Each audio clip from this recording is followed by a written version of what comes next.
జై శ్రీ మాతాజీ. ఈ ప్రాతకాల సామూహిక ధ్యానానికి సంసిద్ధులుగా వేచి ఉన్నటువంటి పుణ్య ఆత్మలైన యోగిని యోగులందరికీ స్వాగతం. మీ అందరికీ నా యొక్క హృదయపూర్వకమైన నమస్కారాలు. ముందుగా మనము మన యొక్క తల్లి గురువు అయినటువంటి శ్రీమాతాజీకి, మన ఎదుట ఉన్నటువంటి పరమ పూజ్య శ్రీమాతాజీకి ప్రణామం చేద్దాము.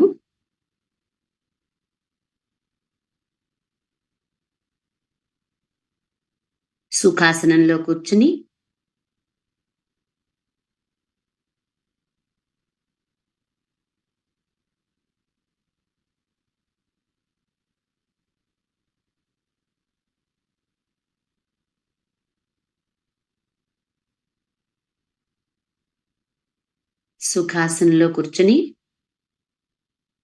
రెండు చేతులు ఒడిలో ఉంచుకుని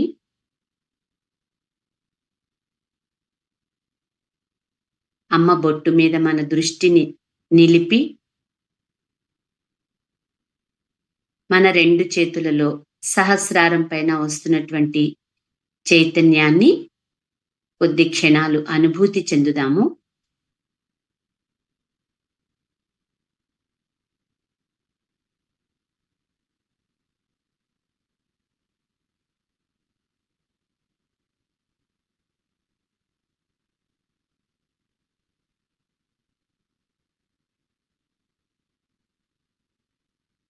అమ్మని ఈ విధంగా ప్రార్థన చేద్దాము. అమ్మ పరమ పూజ్య శ్రీ మాతాజీ, మీకు మా అందరి యొక్క హృదయపూర్వకమైన సాష్టాంగ ప్రణామములు తల్లి.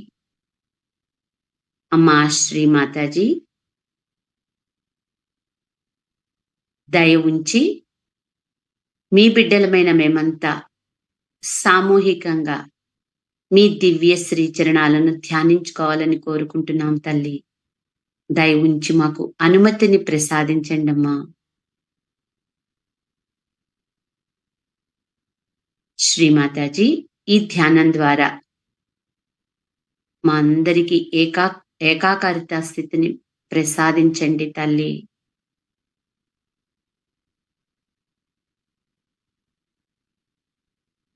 రెండు చేతులు భూమాత మీద ఉంచి భూమాతని ప్రార్థన చేద్దాము.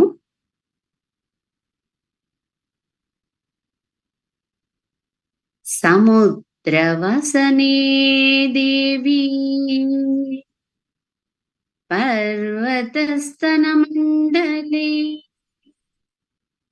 విష్ణుపత్నీ నమస్తుభ్యం పాదస్పర్శం క్షమస్వ మే. పాదస్పర్శం క్షమస్వ మే. పాదస్పర్శం క్షమస్వ మే.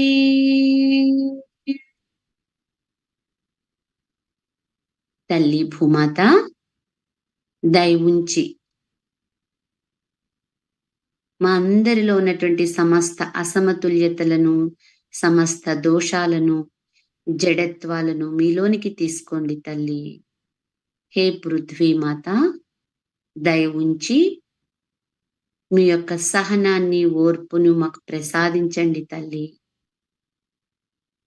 తల్లి భూమాత, దయ ఉంచి మాకు ధ్యానానికి కావలసిన సానుకూలమైన వాతావరణాన్ని ప్రసాదించండి తల్లి.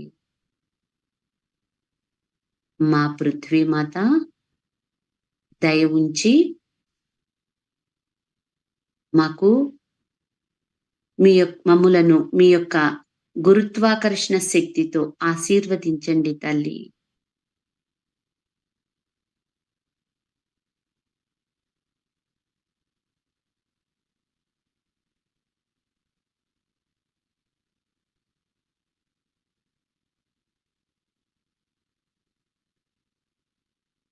మనమంతా కుండల్ని ఉత్థానపరుచుకుని బంధం తీసుకుందాం.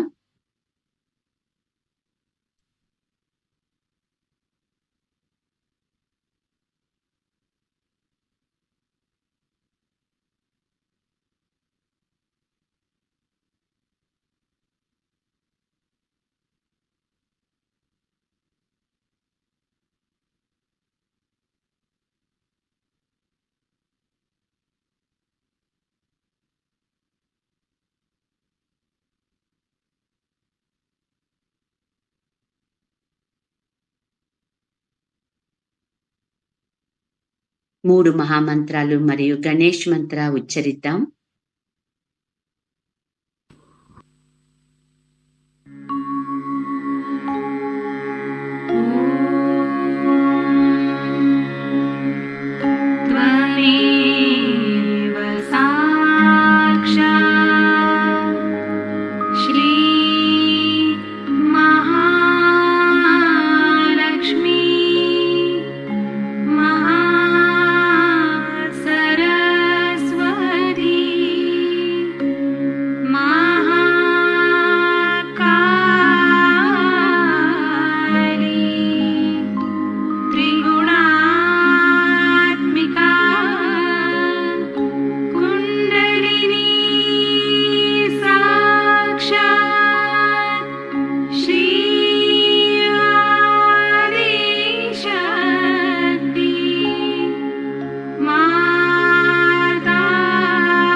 శ్రీమాతాజీని హృదయంలో దర్శిస్తూ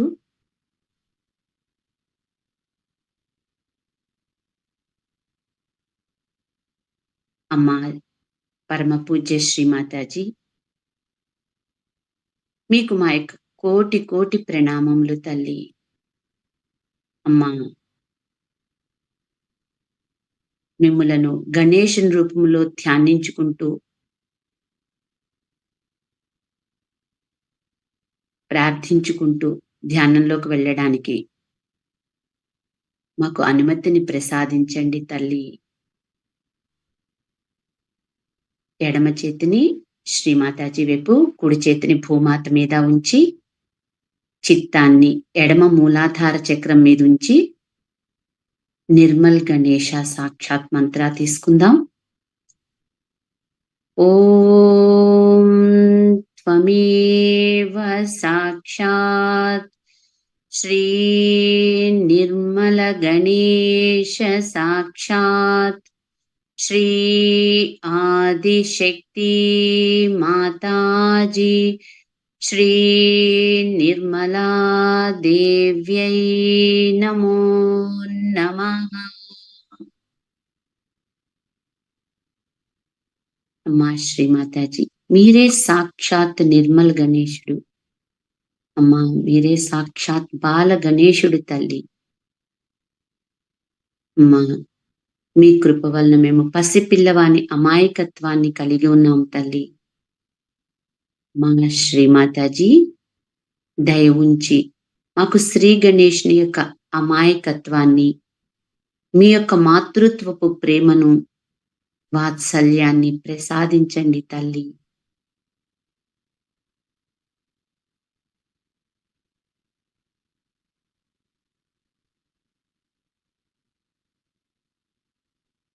చిత్తాన్ని ఇడానాడి మీదుగా బేకాజ్ఞ మీదకి తీసుకువెడదాం.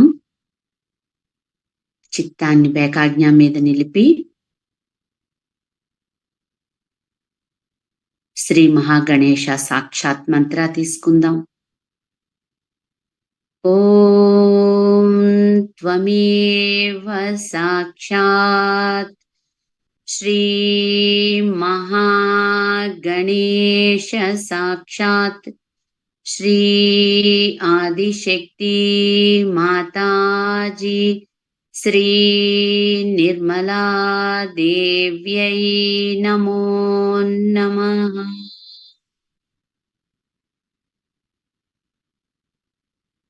హే ప్రభు మహాగణేశ, దయ ఉంచి మాలో ఉన్నటువంటి అన్ని రకాలైనటువంటి కర్మకాండలను, కట్టుబాట్లను, భావోద్వేగాలను, జన్మ జన్మల నుంచి మాలో ఉన్నటువంటి అన్ని రకాలైన వ్యతిరేకతలను, మాలో ఉన్నటువంటి గతానికి సంబంధించిన చెడు స్మృతులను దయతో తొలగించి మా బేకాజ్ఞను సంపూర్ణంగా పరిశుద్ధం చేసి స్వచ్ఛంగా నిర్మలంగా చేయండి తండ్రి. మా శ్రీమాతాజీ దయ ఉంచి మా బేకాజ్ఞ చక్రాన్ని సంపూర్ణంగా మీ యొక్క మహాగణేశ శక్తితో నింపండి తల్లి.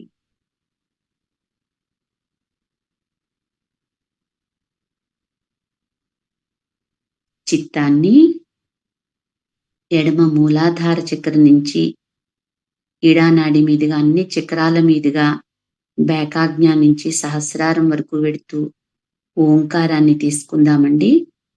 3 సార్లు ఓంకారాన్ని ఉచ్చరిద్దాము. ఓం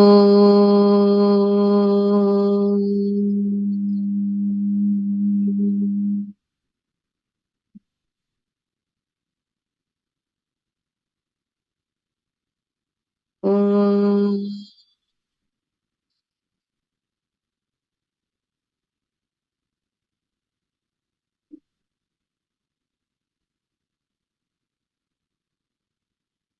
ఓం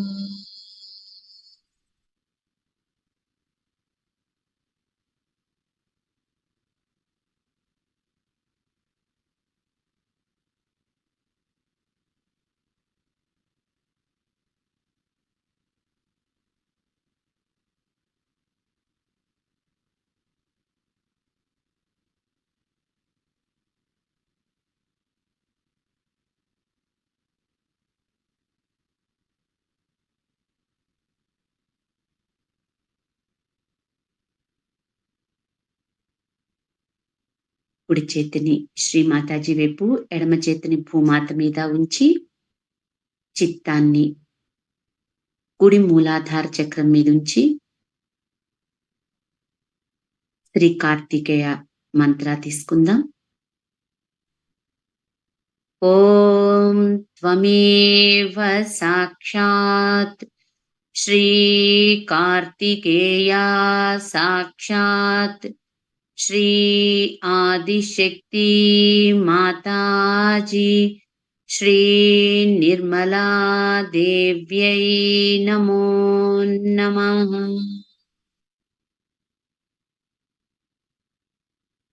శ్రీమాతాజీ, దయ ఉంచి మమ్ములను మీ కృపకు పాత్రులను చేయండి తల్లి.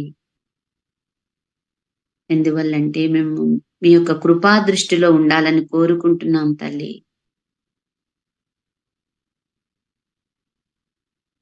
శ్రీ గణేష, మేము మీ చేత మెప్పు పొందే విధంగా తయారు కాబోతున్నాము తండ్రి. దయ ఉంచి మమ్ములను వినమ్రులను చేయము. మిమ్ములను సంతృప్తి పరచటమే మా యొక్క ఏకైక లక్ష్యము.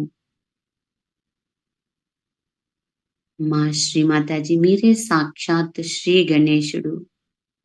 దయ ఉంచి మాకు శ్రీ గణేషుని యొక్క వివేకాన్ని, విచక్షణను ప్రసాదించండి తల్లి.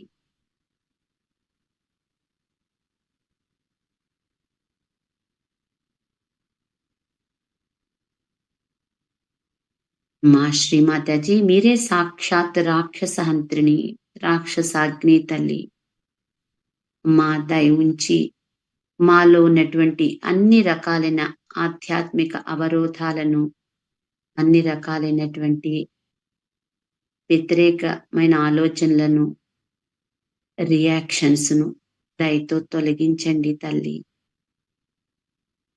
మా శ్రీమాతాజీ, దయ ఉంచి మా కుడి మూలాధార చక్రాన్ని మీ యొక్క కార్తికేయ శక్తి చైతన్యాలతో నింపండి తల్లి.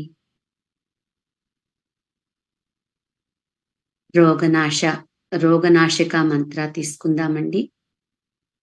ఓం త్వమేవ సాక్షాత్ రోగనాశకా సాక్షాత్ శ్రీ ఆదిశక్తి మాతాజీ శ్రీ నిర్మలా దేవ్యై నమో నమః.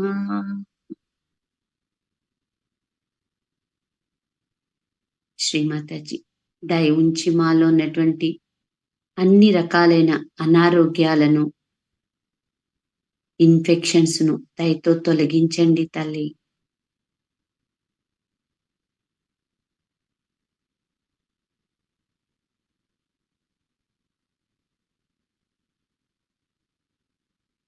మన చిత్తాన్ని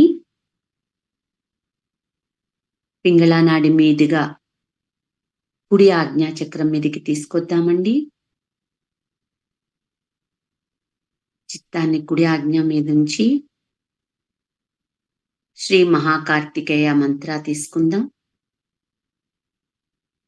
ఓం త్వమేవ సాక్షాత్ శ్రీ మహాకార్తికేయ సాక్షాత్ శ్రీ ఆదిశక్తి మాతాజీ శ్రీ నిర్మలా దేవ్యై నమో నమః.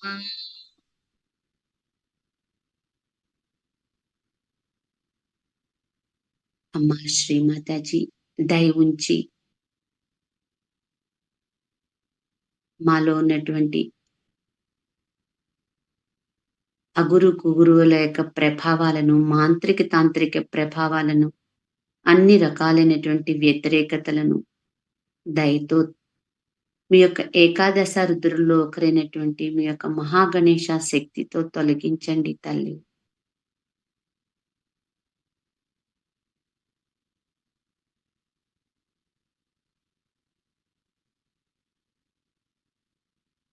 చిత్తాన్ని పింగళానాడిలోని అన్ని చక్రాలమ్మట తీసుకొస్తూ కుడి ఆజ్ఞ మీదుగా సహస్రారం మీద తీసుకువెడదామండి. ఓంకారం తీసుకుంటూ 3 సార్లు ఓంకారాన్ని ఉచ్చరిద్దాము.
రెండు చేతులు వడిలో ఉంచుకుని చిత్తాన్ని మధ్య మూలాధార చక్రం మీదుంచి,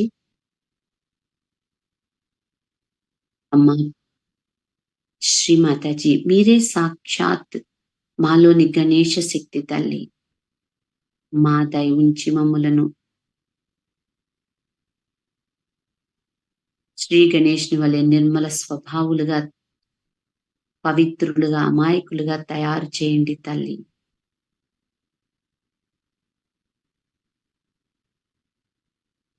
శ్రీమాతాజీ మిమ్మల్ని గణేష్ రూపంలో ప్రార్థిస్తున్నాము తల్లి. హే ప్రభు శ్రీ గణేశ, దయ ఉంచి మమ్ములనందరినీ ఆధ్యాత్మిక మార్గంలో స్థిరపరచండి తండ్రి. మాలో ఆధ్యాత్మిక మార్గంలో స్థిరపడడానికి అవరోధంగా ఉన్నటువంటి అన్ని రకాలైన విఘ్నాలను తొలగించి, మేము ధ్యానంలో లోతులకి వెళ్ళడానికి కావలసినటువంటి శక్తి సామర్థ్యాలను, మీ యొక్క వివేకాన్ని, విచక్షణను మాకు ప్రసాదించండి తండ్రి.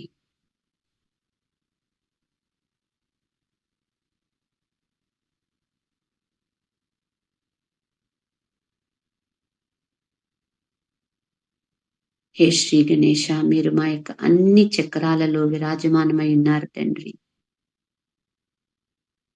దయ ఉంచి మాలోని చక్రాలన్నింటిలో మీ యొక్క అమాయకత్వాన్ని, పవిత్రతను ప్రసాదించండి తండ్రి. చిత్తాన్ని సూక్ష్మన మార్గం గుండా మధ్య ఆజ్ఞ వరకు తీసుకొద్దాము.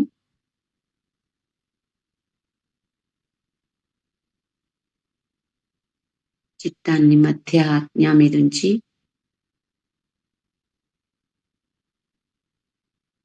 అమ్మా మీరే మాలోని జీసస్ శక్తి తల్లి.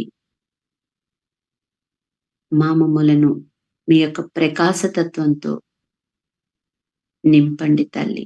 మా యొక్క ఆజ్ఞా చక్రాన్ని మీ యొక్క ప్రకాశతత్వంతో నింపండి. తద్వారా మాలోని మిథ్యలన్నీ తొలగి మేము సత్యాన్ని తెలుసుకోగలుగుతాం తల్లి.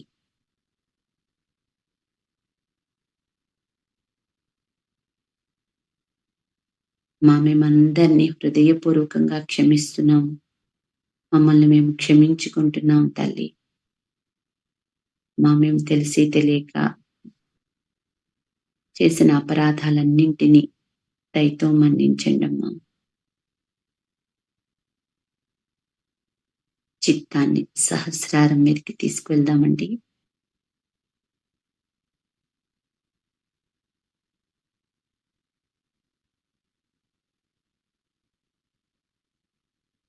చిత్తాన్ని సహస్రారంలోంచి 3 సార్లు ఓంకారం తీసుకుందాము.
ఇదే స్థితిలో ఉంటూ అమ్మ Amruthavani విందామండి.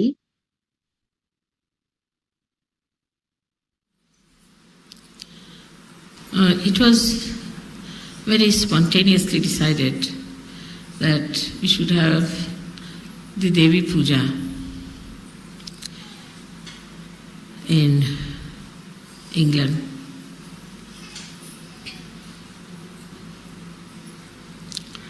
And this is the place where really Devi Puja should be, because it's the place of Sadashiva and where Adi Shakti should be worshipped.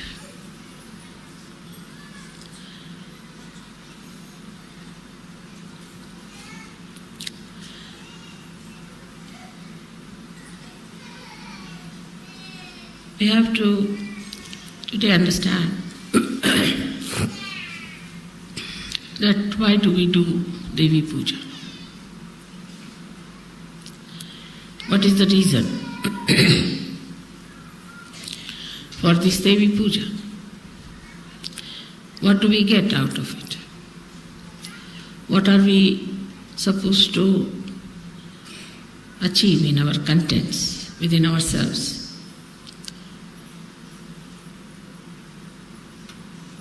The first thing is that Kundalini is the Devi. She is the reflection of the Adi Shakti.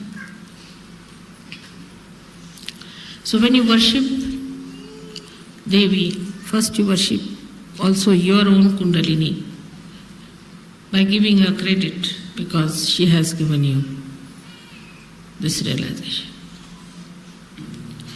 It's much deeper understanding than normally people have about the Devi Puja, because they are not realized souls. Their Kundalini knot is awakened. So normally when they do Devi Puja, it's for the purpose of getting realization, so that the Devi should be pleased, prasanna, and should give them realization, or must give them a chance to get to somebody who will give them realization.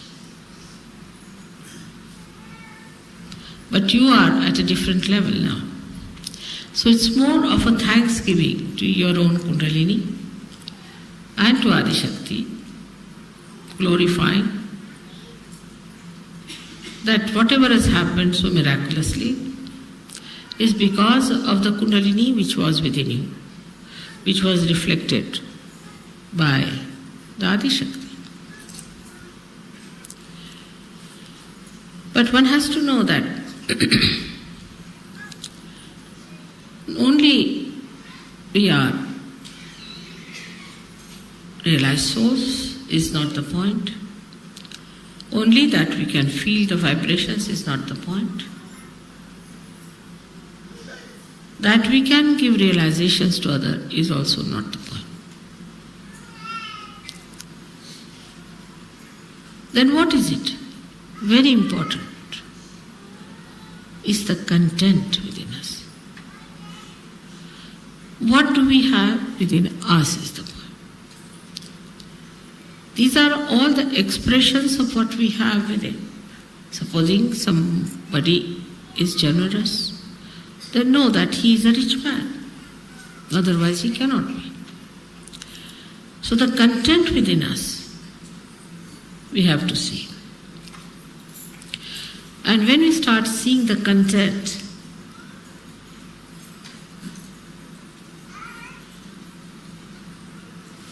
where do we find in the nature there is real content? We say the sea. Sea is there, sea full of water. So much of water it sucks in from everywhere. And then it allows itself to be boiled by the sun and gives rain.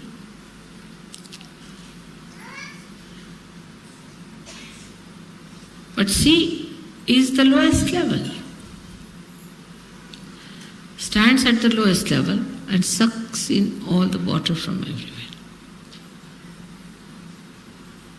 In the same way, a Sahaja must know that to be really achieving more content, we have to be not at a higher level outside. It said in the Bible you have to be meek, but I think it was not explained to people. Only the strong people can be meek. Secured people can be meek. Only the rich in essence can be meek. Not the people who are insecure. Because they are insecure, how can they be meek? And not the people who we think are rich, so-called. Because if they are rich, they are not generous, they are not satisfied, they are not philanthropic. So they are not rich, they are still greedy beggars.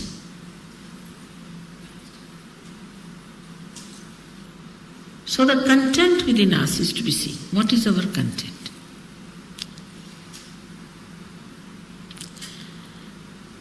You love me, I love you. It's very good. But when you love me,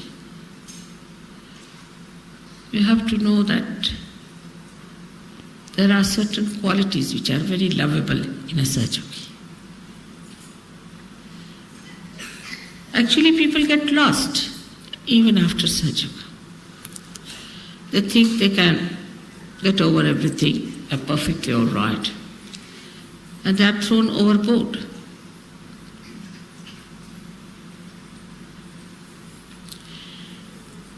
So when we say that we have to be meek, this is a content. The humility is a content. Try to that. Try to be humble with someone. You like yourself. You'll enjoy that quality within us. That, see, I'm humbler than another person. And what is another thing we find as content are the great mountains, because they have heights. And they are the only ones who can capture the clouds. So such a rapport there is between the humility of the ocean and the heights of the mountain. That's how a Sahaja should be. He is too high because so much of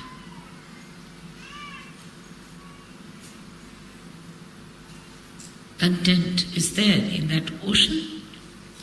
Then it has become beautiful, like clouds, and touched his height, his Kailasha, where resides the Shiva. So it's so joy-giving. Of course, as you have painted me there, it's true, that was my situation once upon a time. Today also it is my situation, no doubt, in a very subtle manner, because there's so much of negativity. And I have to work it out on all kinds of levels.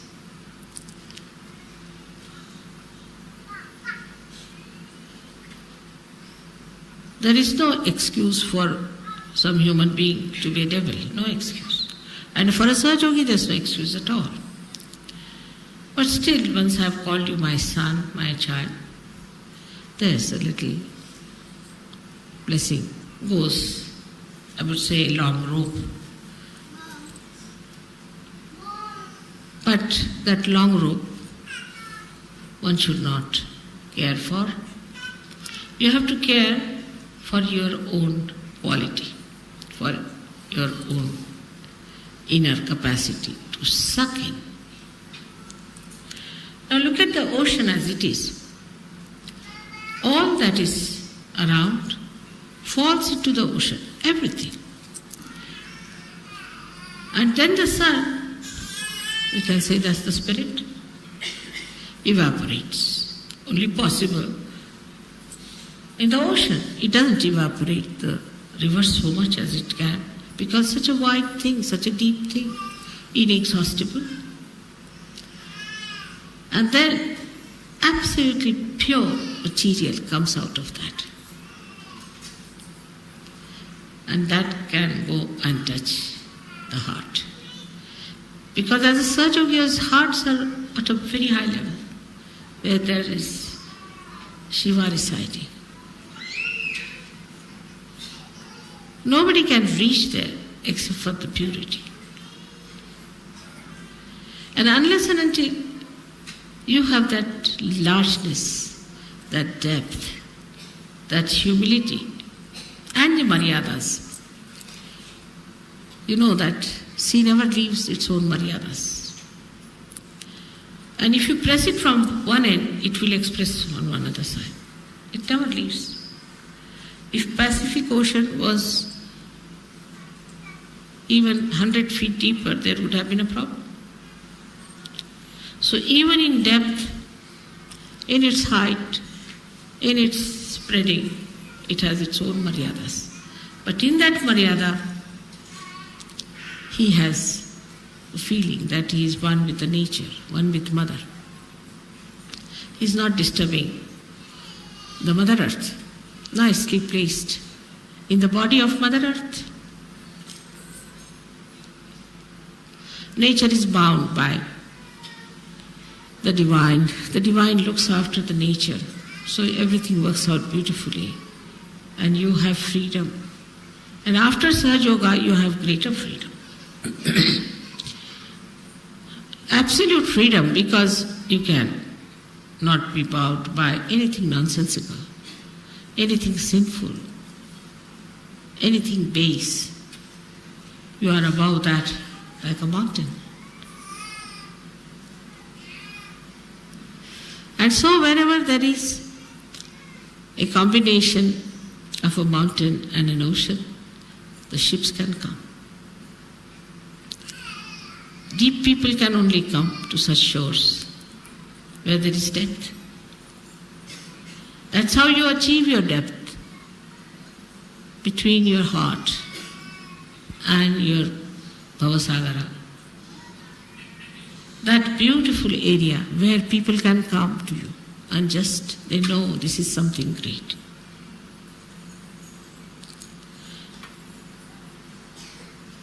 Everybody knows that.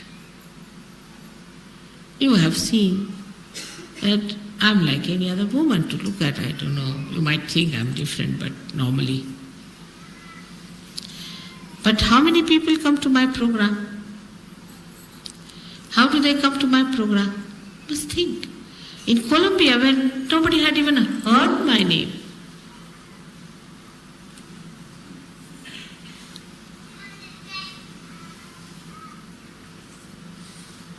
thousands came, very surprising. And people had no place to sit. In Russia, where, no question of they knowing my name, there are no books published, nothing.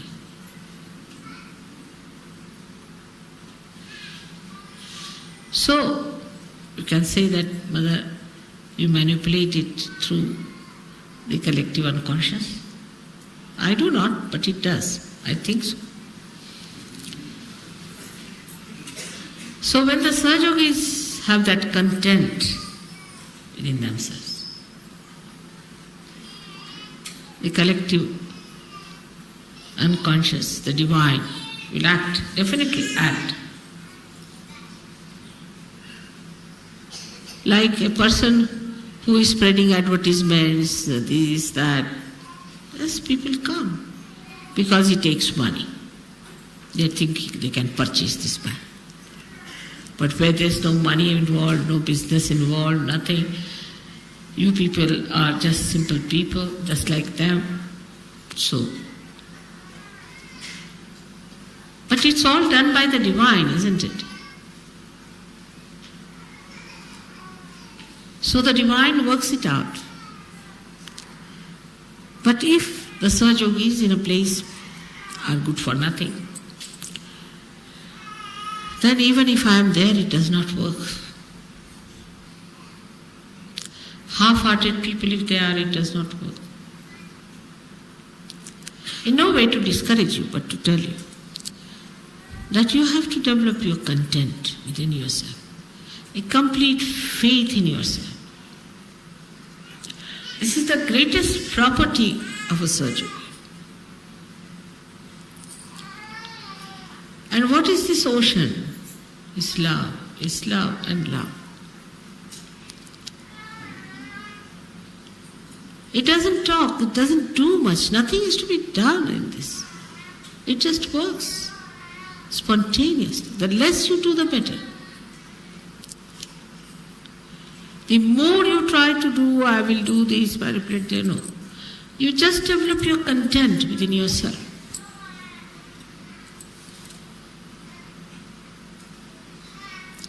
And imagine you are also lucky. You have so many provisions which nobody had.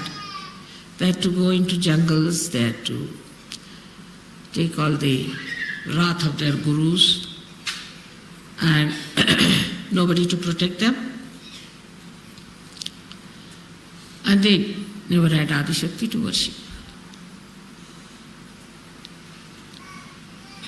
So you have Adi Shakti with you, whose power is all this divine. So you are at such an advantageous position. But first you must realize. So when we say we should have content, then the vessel has to be strong.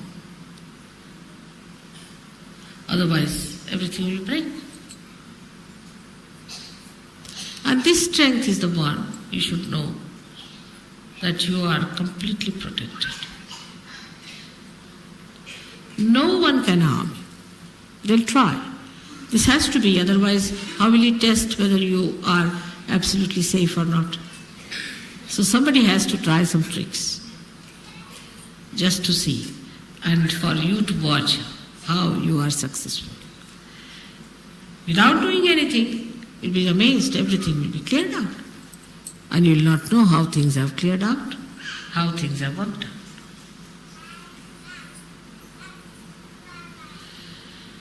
So the strength comes, again the question is how the strength comes into a Sahaja. There I would say the Shraddha. Shraddha is not blind faith. After Sahaja Yoga, after realization, you know everything. You've seen my photographs, you have seen how Sahaja Yoga works, you've seen how you can raise the Kundalini of people, you can feel the vibrations, you can feel others, you can cure others. All this power is within you. But just to realize that power without ego is your strength.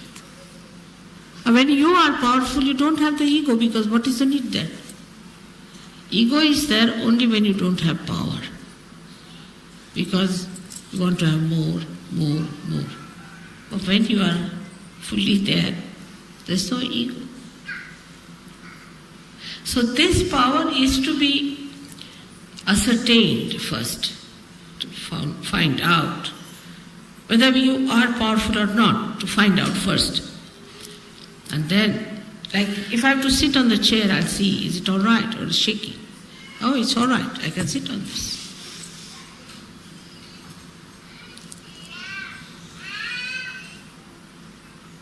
Some Sahaja Yogis still remain on the periphery. There's sometimes a very big gap between some who have reached great heights and some who are outside. All these are negative forces which were killed long time back.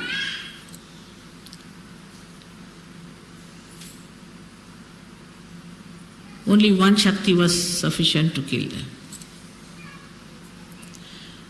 Of Kali Shakti, Durga Shakti. But you have so many of them. You have Mahalakshmi Shakti. You've got Saraswati Shaktis. You have all the 12 deities are there working for you.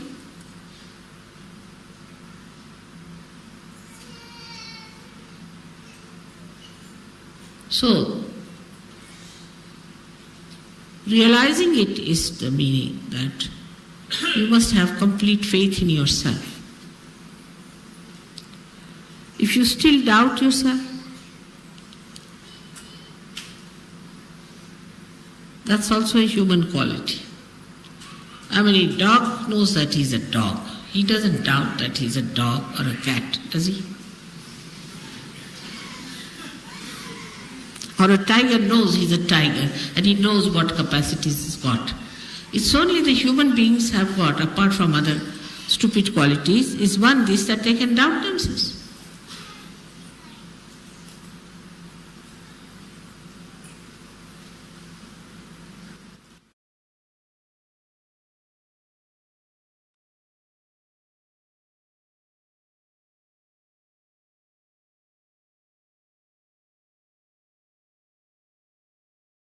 జై శ్రీ మాతాజీ. కొద్దిసేపు నిశ్శబ్ద ధ్యానంలో ఉందామండి.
జై శ్రీ మాతాజీ.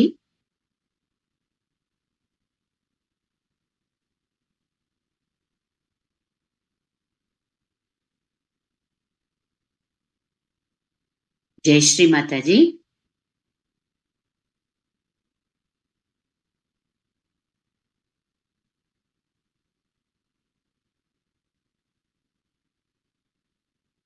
ఈరోజు మనం విన్నటువంటి అమ్మ Amruthavani 1989 October 8వ తేదీన ఇంగ్లాండ్లో జరిగినటువంటి నవరాత్రి పూజ సందర్భంలో శ్రీమాతాజీ ఇచ్చిన ప్రవచనంలోదండి.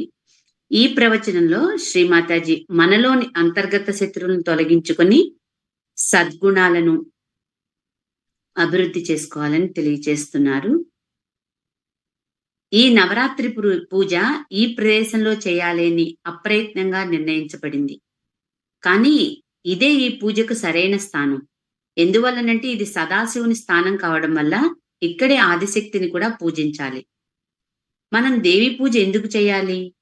దానివల్ల మనం పొందే సద్గుణాలేమిటి? కుండలినియే దేవి, ఆమెయే ఆదిశక్తి ప్రతిబింబం. మీరు దేవిని పూజించేటప్పుడు మనలోని కుండలిని కూడా మీరు పూజిస్తున్నారు. మీరు మీకు ఆత్మసాక్షాత్కారం ఇచ్చిన ఘనతకు ఆమెకు మీరు కృతజ్ఞతలు తెలియచేస్తున్నారు. ఆత్మసాక్షాత్కారం పొందని వారు దేవిని ప్రసన్నం చేసుకుని ఆత్మసాక్షాత్కారం పొందడానికే ప్రయత్నిస్తారు. మీరు మీలో జరిగిన ఈ అత్యుత్తమమైనటువంటి మార్పుకు మీలోని కుండలిని మాతకు కృతజ్ఞతలు తెలియచేయాలి. ప్రతి ఒక్కరూ తెలుసుకోవాల్సింది ఏమిటంటే, కేవలం మనం ఆత్మ సాక్షాత్కారం పొందామనేదే కాదు. చైతన్య తరంగాలను పొందుతున్నామనేదే కాదు. ఇతరులకు ఆత్మ సాక్షాత్కారం ఇవ్వగలం అనేది కూడా విషయం కాదు.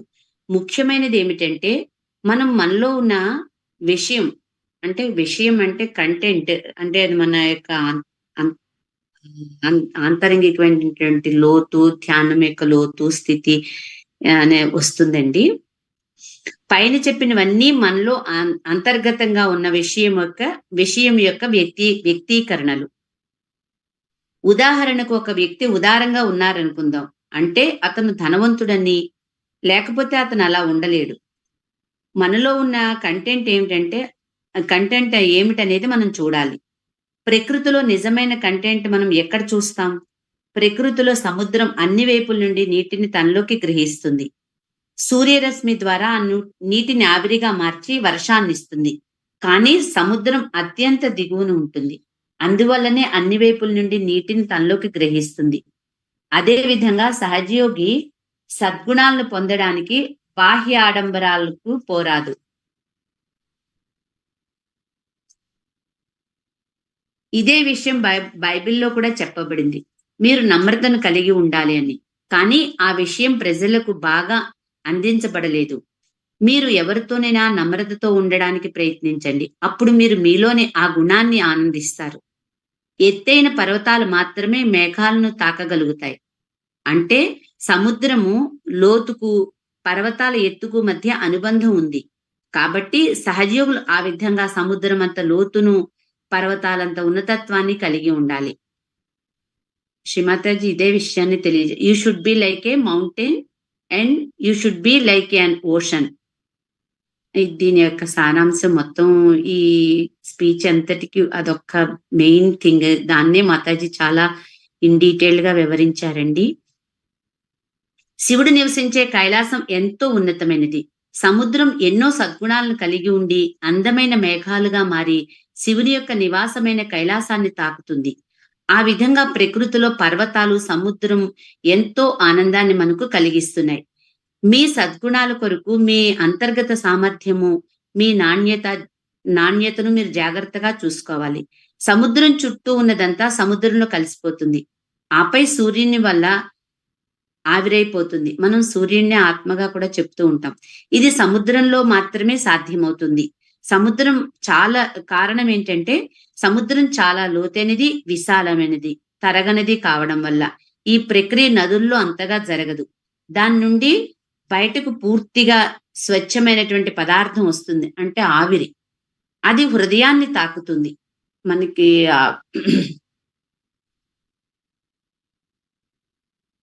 ఏ సహజయోగుల హృదయాలు స్వచ్ఛంగా ఉన్నత స్థాయిలో ఉంటాయో వారిలో శివుడు నివసిస్తాడు. స్వచ్ఛమైన, లోతైన, విశాలమైన, నమ్రత, మర్యాదలతో కూడినటువంటి సహజయోగుల హృదయాలు మాత్రమే శివుని స్థితిని చేరుకోగలుగుతాయి. సముద్రం దాని లిమిట్స్ ను అతిక్రమించదు, దాని హద్దుల్ని అతిక్రమించదని. మీరు ఒకవైపు నొక్కి పెడితే రెండో వైపు వ్యక్తమవుతుంది. పసిఫిక్ మహాసముద్రం కూడా 100 అడుగులు ఎక్కువ లోతు ఉన్నట్లయితే అది సమస్యగా ఉండేది. లోతులో, విస్తృతిలో దాని లిమిట్స్ అది కలిగి ఉంటుంది. అయినా అది ప్రకృతిలో ఒక భాగం. భూమాతకు ఎటువంటి ఇబ్బంది కలిగించదు. మొత్తం ప్రకృతి అంతా భగవంతునికి కట్టుబడి ఉంటుంది. సహజయోగులు ఎవరైతే సంపూర్ణంగా సద్గుణాలను వారిలో కలిగి ఉంటారో వారిలో భగవత్ శక్తి పనిచేస్తూ ఉంటుంది. మీరు మీలో సద్గుణాలను, సంపూర్ణ విశ్వాసాన్ని అభివృద్ధి పరుచుకుంటే అది మీ తాలూకు ఆస్తి అవుతుంది. ముఖ్యంగా ప్రేమ అభివృద్ధి చేసుకోవడం ద్వారా ఎక్కువ మాట్లాడవలసిన అవసరం లేకుండా అదంతా కార్యాన్వితం అవుతుంది. ఇది మీకు ఆవశ్యకం అనే విషయాన్ని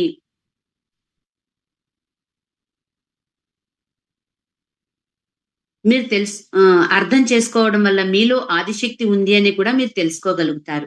మీరు సద్గుణాలను బలంగా కలిగి ఉండడం వలన ఎవరి వల్ల మీకు ఏ విధమైన హాని జరగదు. మీలో సద్గుణాలు బలవర్ధికంగా అవ్వడానికి శ్రద్ధ కలిగి ఉండడం చాలా అవసరం.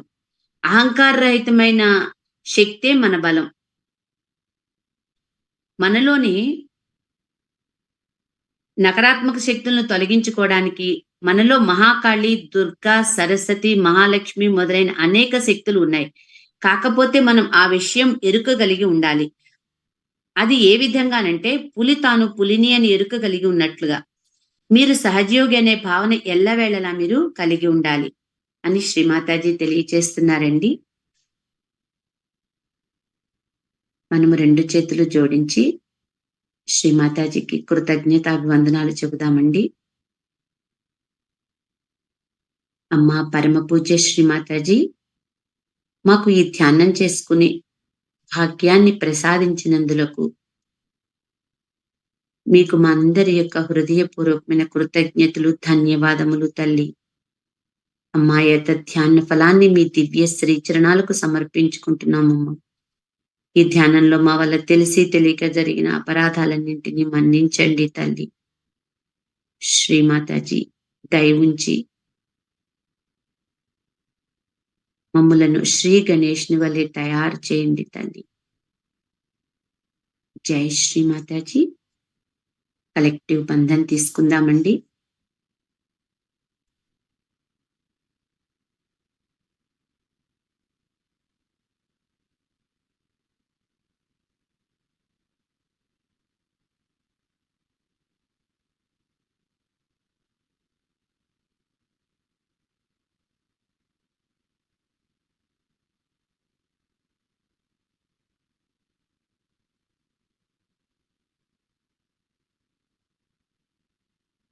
ఈరోజు ఈ ధ్యాన కార్యక్రమం ఇంతటితో ముగిసిందండి.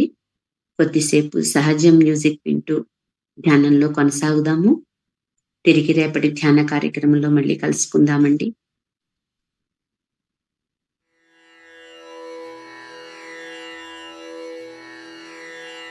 Thank you.